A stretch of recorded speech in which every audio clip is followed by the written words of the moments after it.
Rise from the ashes. Ethan Carter had always believed his life was solid. Steady job, a modest home, and a loving wife, Clara, who he thought was his anchor in the chaotic world. For 10 years, they had built a life together, filled with shared dreams and laughter. But life, as Ethan was about to learn, has a way of pulling the rug from under your feet when you least expect it. Ethan's days were routine but fulfilling. A civil engineer by profession, he worked hard to ensure Clara and their future were secure. Clara, an artist, had her studio at home, where she spent hours immersed in painting, bringing life to blank canvases with her vibrant colors. Ethan admired her passion and often joked that she could bring a spark to even the dullest room. One chilly autumn evening, as leaves swirled outside, Ethan returned home from work to find the house unusually quiet. The faint smell of paint lingered, but Clara wasn't in her studio. Instead, there was a note on the dining table that read, "Out with some friends, don't wait up." Ethan frowned. It wasn't like Clara to leave without a word. She was usually the first to greet him at the door with a cheerful smile and stories about her day. Days turned into weeks, and Ethan began noticing subtle changes. Clara seemed distracted, often glued to her phone. Her laughter at his jokes had become half-hearted, and their once vibrant conversations dwindled to silence. It wasn't long before suspicion took root in Ethan's heart. He tried brushing it off as paranoia, but his instincts wouldn't let him rest. One Saturday afternoon, Clara claimed she was heading to an art gallery with her friend Maya. Ethan, trying to shake off his doubts, decided to focus on fixing their leaky kitchen sink. As he rummaged through the toolbox, his phone buzzed. It was a text from Maya. "Thanks for helping Clara set up for her workshop today. I'm sure it'll go great." Ethan's chest tightened. Clara hadn't mentioned a workshop, and Maya's text only deepened his unease. Deciding to confront her directly, he waited for her to return. When she walked through the door that evening, her cheerful demeanor didn't match the storm brewing in Ethan's mind. "Clara, where were you really today?" he asked, his tone calm but firm. Her smile faltered, and she looked away. "I told you, Ethan. I was with Maya at the gallery." Ethan held up his phone. "Then why did Maya text me, thanking me for helping you with a workshop? What's going on, Clara?" For a moment she stood frozen, then sighed deeply, her shoulders slumping. "Ethan, she began, but the words seemed stuck in her throat. As tears welled in her eyes, she confessed to something that shattered Ethan's world. For months, she had been spending time with someone she had met through an art exhibit, a fellow artist named Daniel.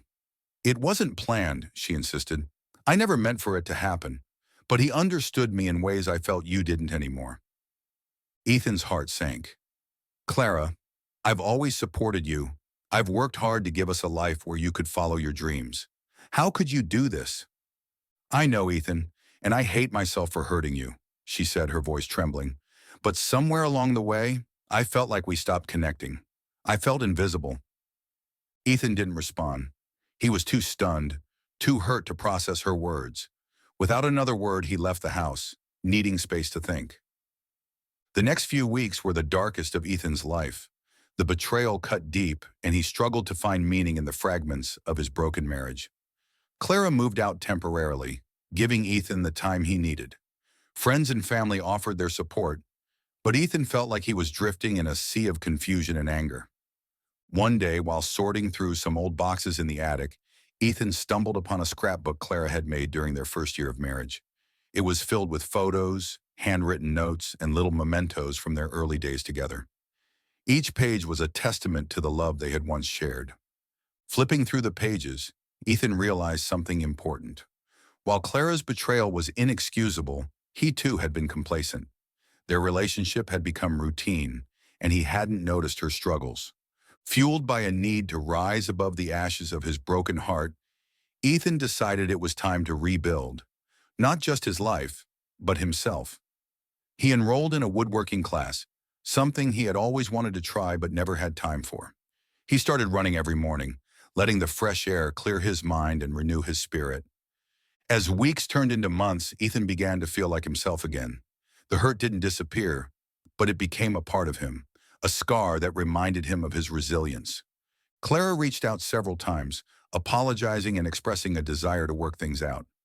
At first, Ethan was hesitant, But after many long conversations, they both agreed to seek counseling, not as a couple, but individually. They needed to heal themselves before they could even consider mending their relationship. A year later, Ethan stood in his garage, now transformed into a woodworking studio.